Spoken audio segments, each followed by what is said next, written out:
Hi, everybody. We're going to talk about capturing today's history and why it's so important. So, if you think historically about the rooms of genealogists and family historians sitting around digging up all of the information in the courthouses and archives, don't you wish that they would have just compiled all of that and given you a big binder from each generation? I know we'd all be out of work, but it would make our lives a lot easier as we look back at history and try and recreate the stories.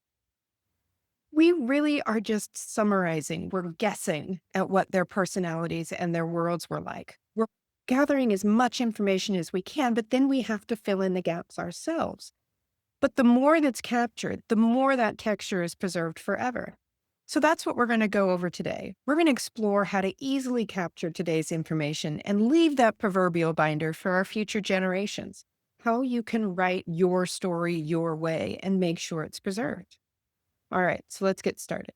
First thing we're going to do is talk about some statistics. We're going to look at three generations. The first one is a 30-year span from 1935 to 1964. There were approximately 750 million photos taken in that 30-year span. Approximately 360 million were printed, so that's almost 50%. Now, keep in mind, this is when commercial cameras started coming available. People had brownies, they had things like that. But it was more of a wealthier or a professional activity. And when you took a photo, you had to really choose which photos you were going to take. And that's why you see the majority of them as staged as opposed to candid. So let's look at the second generation. Here we're going to go from 1965 to 1994. We're going to look at the next 30 years. All right. So for this second generation, approximately 37 billion photos were taken. About 13.8 billion were printed. So that's roughly 37%. So if we start looking at color film started to become more readily available. We had the advent of commercial labs. We could go in and drop them off at Walgreens or the 1 hour photo. Those started to come into play here. Film was cheaper, cameras were cheaper, more readily available. People were able to take more pictures. So they didn't have to worry so much about them being staged. We got a little bit more of the candid life in there. And that gave them more photographs to choose from on what to print. So that's why you see the decline in the percentage printed. So let's take a look at the third generation. This is from 1995 to 2024, another 30-year span. 1.4 trillion photos were taken within that 30-year span. About 9 billion were actually printed. That's less than 1% printed. Because again, we started having the photo labs, but then things started going digital. We didn't have to worry about the price of film and only having 36 exposures on a roll. We just took pictures to our heart's content. However, during this time frame, the digital cameras were usually owned by the parents or the companies or the schools. They were not as common as cell phones are today. Towards the end of this 30-year period, cell phones did start coming out, but they were usually owned by the parents. The parents would take photos galore, and then they would pick a couple of really nice ones to print and share with family. So that is an uptick of 3,703% in the amount of photos taken, just because digital came along and we didn't have to pay for film and we could shoot to our heart's content. So if that's 2024, let's take a look at 2025. 5.3 billion photos taken per day. Per day, 5.3 billion per day. That is insane.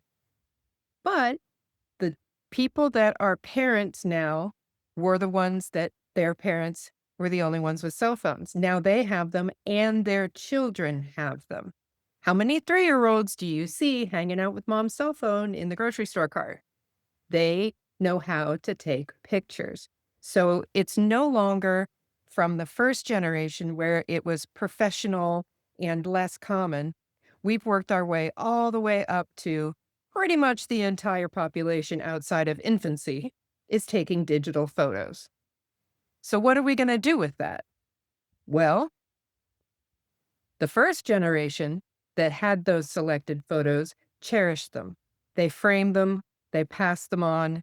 Those are what a lot of us have in our collections. They are very staged, beautiful photos. The second generation, more photos, more albums, more economical, more things to pass on, gives a little bit more of the life story of the people contained within those photos. Now, the third and fourth generations are all digital. Our images are stuck in social media, they're stuck in text messages, they're sent to grandma attached to an email. We very, very rarely print and hand out printed photos. This is a problem because we're the most documented people alive and nobody's ever going to see them. Think about who's going to hack into your cell phone, who's going to download your iCloud account. And when they do, how do they know what they're looking at? Because it's the family vacation, followed by the parking spot at the airport, followed by the picture of the menu that you had to zoom in so you could read it. There's no organization to it. It's basically a run-on sentence with no punctuation. So I tell people, you need to start archiving life as it is today and preserving it in a way that's accessible for future generations. So how do we leave a modern legacy? Well, I tell you what, the first question that I get from everyone is, why does my story matter? I'm not famous. I haven't left a huge mark on the world. I didn't invent the wheel. I have no kids. Nobody's going to care about me when I'm gone. Well, I disagree because you have an effect on all of the people around you, whether it's your classmates or your coworkers or the lady at the grocery store that was too short to get the jar off the top shelf. You interact with people on a daily basis. And that is what community is. And you have an impact on that community. You do not have to have the last name Roosevelt in order to leave a mark on the planet. So if we don't choose the color and texture of our own story, and we leave it to future generations to craft for themselves, are they going to tell your story the way that you feel you've lived it?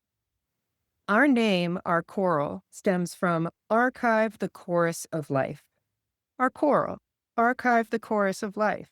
And your song, your part in it, your drum beat matters as the human existence, the song that makes up the human existence. It's a little in-depth in philosophy for you, but that's where I'm from. So let's take a look at our choral. There are two things that I say is our choral is profile-based and media-based. So let's first examine what I mean by profile-based and not tree-based. When you look at a typical family history application, it is totally dependent upon a family tree. You have to know your roots to your trunk, to your branches, to your leaves. You have to know that path. There's a couple of things that make that difficult. You may not know that path, or your path may look different. It may be more like a bush or a little wisteria vine. It's your world, it's your path. So finding people in research and finding people in your archives is never done in this structured facet. So that's why we decided to be profile-based. When you gather your community in any order that you find them, in any relationship that you find them, create a profile inside our Coral, and we'll give them a profile card. And that profile card is where all of your data gets connected. It is the central connecting tissue to all of the information and all of the environment in that world song. The other difference with being profile-based is we are not reliant on biological. biological is not your family. It may be your DNA, it may be your genetics, but the people that shape you and that you interact with on a daily basis are your friends, your family, your coworkers, your classmates. But there are also your half siblings, your stepbrothers, your blended families. You also have adopted, foster, guardianship. There's a million different ways that we interact with each other in this world, and they're all important. So we hold thousands of combinations of relationships so that you can accurately depict your universe, your community. Let's take a look at what I mean by media based. Media based is life beyond the file folders. When you're looking at a typical file folder structure, you have to open them one at a time, individually. Sure, you can open 3 files together, but they're in 3 different windows. They don't interact, they're very static. And for us, media becomes interactive with each other, becomes interactive with the profiles, it becomes interactive with multiple profiles. This is what gives that 360 dynamic view of your community. So we are collection driven. Your collection does have subfolders, but your collections are basically topics. You can arrange this however you choose, whatever makes you happy. You can do it by businesses, by locations, by family branches, by where the media came from. Collection gets opened together. So I can pick collection 1, 3, 7, and 9 and open them together, and all of their media works interchangeably. So what I personally choose to do is to create a collection for each family branch. Then within those collections, I'll do my folders and subfolders. This allows me to open collections if I'm on my mom's side of the family at Christmas and my dad's side at Thanksgiving. I can open only the branches that they care about. If I'm at work, they don't care about my Thanksgiving photos. They care about my work photos. So that's how our collections become interactive. The other fun thing, you're already thinking that you're overwhelmed with your media because everybody has one of these things that has billions of photos in them. It's an exaggeration, but it feels like it sometimes. I want you to ponder this. How many photos that other people took are you in? Probably more than the ones that you took, unless they're selfies, because you're the one holding the camera. So when you start to collect photos and videos from other people's points of view, you start getting a bigger picture of the environment because they are more candid than the ones that you yourself have posed for. So if we can gather from the people around us and add them all into the same collections, into the same archive, we get a bigger, more complete story. From there, you can index them into profiles. You can go ham with your details. It's unlimited what you can do. But the key point that I'd like to make is collect it. Collect it now. Because if you don't, who's going to break into your iCloud? Who's going to crack open your laptop and extract the photos and figure it out?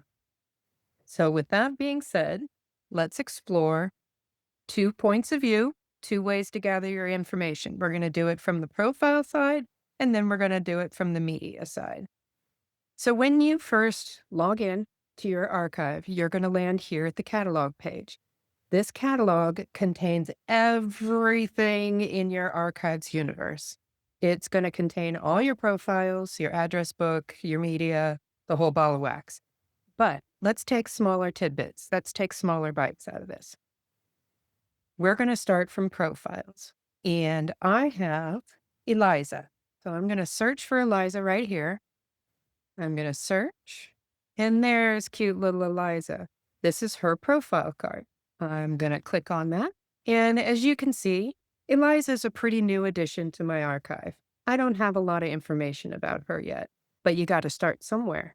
So in her timeline, what I'm wanting to do is capture all of the media that I've gathered from her 6th birthday party. I'm going to come over here to where it says add additional. I'm going to choose a timeline event. A birthday party is an event. Dude, not a wedding. It's another event. So you'll see here, person, focus profile is Eliza. We're on her profile. So everything that we do right now is going to be connected to her timeline. I'm going to name the event sixth birthday party. The event type, you don't have to choose one, but this really helps organize things as we go further on and get deeper. A birthday party is going to be a cultural celebration. Now, event start date. I'm going to put in here 2024. I just typed that into the year field. Then I'm going to pull the drop down and choose September. You'll see that the calendar recentered itself to September of 2024, and her birthday is on the 3rd. We had a Wednesday party. I'm going to take a look at, let's see, I'm not going to put an end date because it was a one-day deal. I don't need all the information right now. I can come back and add it in later. You could put in the attendees, the organizers, anything that you would like. The one thing I'd like to note is when you're looking at these drop downs, you'll see the difference between location and map. That's connecting this media to a location profile or just using the map to add an address without a location profile. Your attendees, for make a selection, we have person, which is going to link it to a profile, or type a name, which is just a random person you're not sure you want to create a profile for yet. So let's see. Organizers, contacts, event vendors. I don't really want to do all this just yet. Maybe I'll do it later, but for right now, I'm just trying to save the event of her 6th birthday party on September 3rd. So if I come on down here and I click Upload Media, it is going to give me a Finder window. But I have them all in my iCloud. I have them all in my camera roll. I've got her all set up here in the camera roll. This is my iCloud. And I created an album just for this. You don't have to create an album. They can come out of your regular camera roll. I'm going to select the images that I want, and I'm going to drag them on over and drop them right in that upload media spot. And you'll see it says 5 media selected. I'm going to hit save. All right, now let's get this guy out of the way so we can go back and look. So what did we create? We created a singular life timeline. We labeled it a cultural social celebration. We titled it her 6th birthday party, and we gave it a date of September 3rd, 2024. Then as we were building that, we dropped in some photos. Let's see what that looks like, shall we? Over here, this very last icon, you hover over it, it says indexer. This is currently blue because there's media attached. So I'm going to click on that, and it's going to open only the media that I uploaded. Doesn't matter where it came from, doesn't matter how it got there. It's going to upload those 5 images. So you went and you visited grandma. Let's see what we can do with that. 6th birthday party. This little edit button, I'm going to open that. And if you gather more media, you just drag and drop right in here, and it will add it all into the same timeline, and it will index it with all of these high-level pieces of information. Then you can go in and add individual details to each piece if you would like. You don't have to. You can leave it and make it somebody else's problem. But this is just a really easy way to get things in the system. Now, being a web-based application, you can log in to your archive on your brother's laptop, your mom's phone, your aunt's tablet. You don't have to worry about them emailing you or airdropping you or texting you that media. If you're right there, just log on to their device, let them choose which pieces of media you can have, suck it in right there, and you are done. We were talking about logging on to grandma's computer. So here, I go back to Eliza's profile. I go back to the same life timeline that I want to add media to, and I click Edit. I scroll on down here to Upload Media, and again, it will either open the window or I can take this window that I have. Here I've got grandma's photos. So we're going to pretend that we're on her computer or she sent them to you and you downloaded. If I select those photos and drag and drop them, there we go. 4 more selected. I'm going to hit save. Our doggo's going to do some work. Let's get that out of our way. And now check it out. We have 9 photos for that party.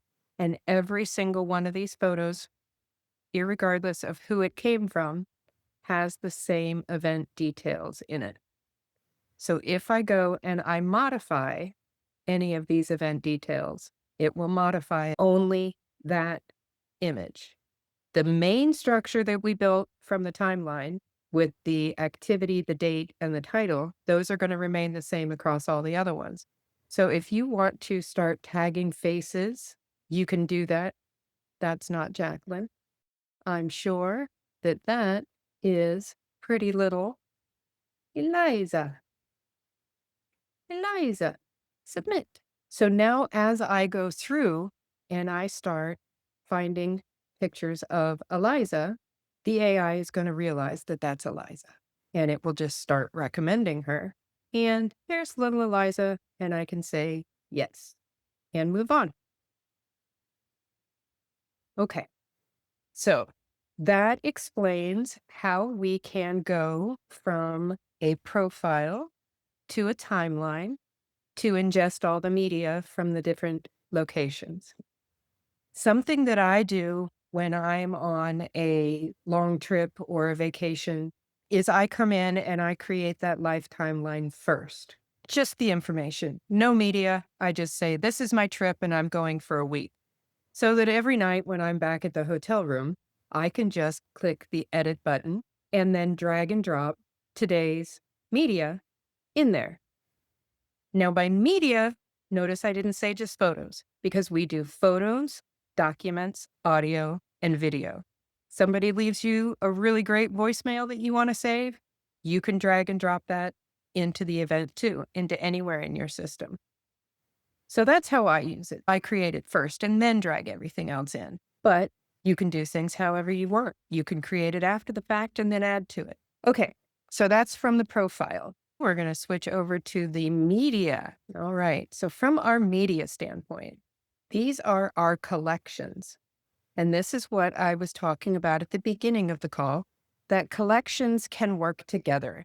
So I have them split up by family. If I open just this one in the media indexer, I'm going to be able to explore all of the media from that particular collection. 28 photos, 1 document, 3 videos, 1 audio in Caleb Johnson's family collection. But I can also open the Oken family.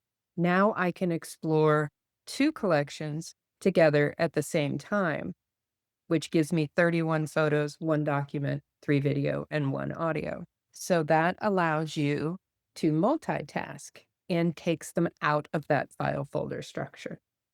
So let's go back to where we were, and we're going to talk about how to upload your environment, how to upload your embeds. So I have a birth that I want to add, and that birth is on the Johnson side of the family, but it's not Caleb, it's his brother Michael. I'm going to pick upload media. I'm going to click that guy. So again, we have the drag and drop feature. You can upload folders or just media itself. If you upload folders, they stay in the file folder structure. Folders and subfolders will stay that way as you bring them into your collections. So what I'm going to do here is upload. I'm going to upload a folder, and it's over here in Jacqueline, and it's the birth of Maya. And I'm just going to upload all of it for now. So you'll see I have a folder that says grandma, and then I have a bunch of images. So I'm going to upload 9 files. We're AI generated. I know you're going to have 900 of a birth of a child, but it took me a while to generate 9. ChatGPT is a little slow nowadays. So here's what I have. The birth of Maya. I have grandma's folder, and then I have the loose ones that came with it. I'm going to come down here to the bottom. I'm going to click organize. And this is where you can clean up, change, move, whatever to your heart's content. When you open the selected media that we uploaded, it gives you these beautiful little previews so you can see the media that you're dealing with.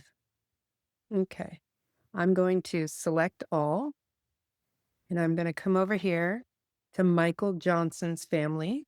That was the collection that I created, and I'm going to click that, and I'm going to move the media. Okay, all good, all organized, good job. So I'm going to click Finish.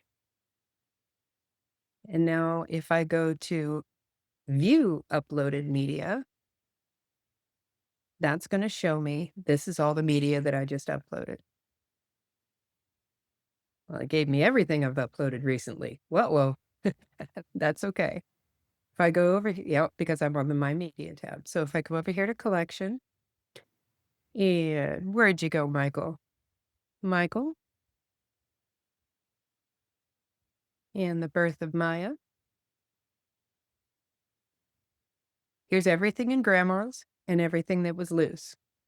If I select all, I don't want to go through and individually label each one of these things as that birthday party. So I want to do it all together, right? It's one event. I like things easy. So with select all, I come over here to our little hamburger menu. Makes me hungry. And I'm going to do quick index, which is in essence a bulk index. I'm going to click that, and I'm going to choose event, other event. I'm going to choose a person to link it to, and this is the birth of Maya. So I'd like to put it in Maya's profile. Birth day. Literally. I'm going to give it an event type. I don't know. You know what? Let's not give it an event type. I'm just not in the mood. I just want to run down. You know what? I don't want to put a date. I don't want to put a location. I don't want to put any of this. I just want it to be attached to Maya with her birthday. So I'm going to hit submit. Okay.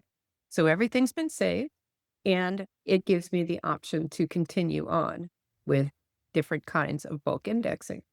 But we're going to close that.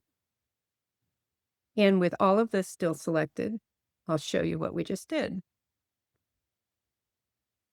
So in the indexer, it gave you these items with their event details, bulk indexed in, all to Maya.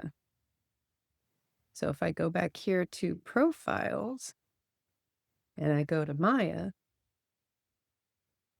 her timeline has her birthday, literally. Let's say I want to come in here and I want to say name of attendees. I'm pretty sure her mom was there. Pretty sure. Just a wild guess. So I'm going to put in Jacqueline as an attendee. And I'm going to put in her dad, Michael Jr., as an attendee. And I'm going to come down here. See all the media that we were doing? I'm now putting those 2 points against all of that media all at once. And I'm going to hit save. So now, when I go to the indexer, since I did this in bulk, when I go to that indexer, let's take a better picture to look at.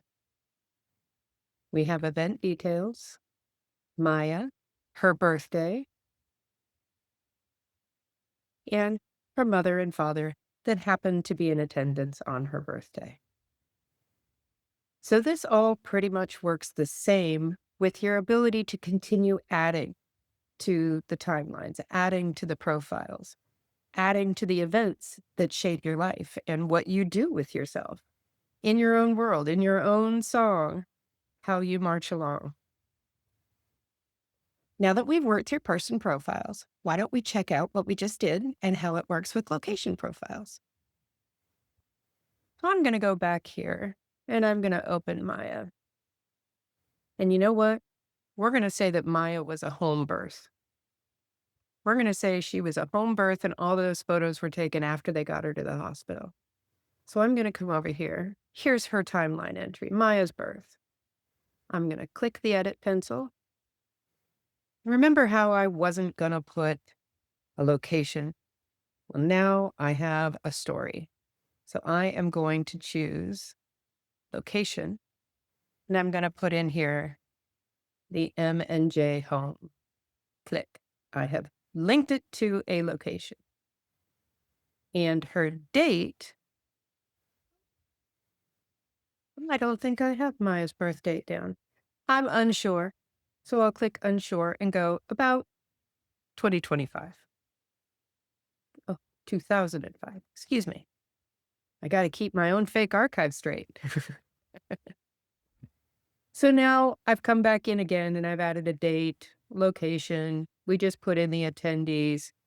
We're just gathering information as we go. And by editing the timeline, you're adding that information to every single piece of media that you have attached to that line item. You don't go in one by one by one. And if I put the wrong person, I can just take it out or I can put them back in. It's that easy. And it affects everything. So I'm going to go down. Ooh, that's a really long list. I'm going to go down here and I'm going to hit save. So we were exploring our location profile, correct? So if I go back to profiles and I go to the M&J home, I go to timeline, birth, literally, there are the pieces of media that were attached to that birth, but we can now see them from the location standpoint. So I'm here. I'm going to click edit. I'm going to come down here and I'm going to go, mm, mm.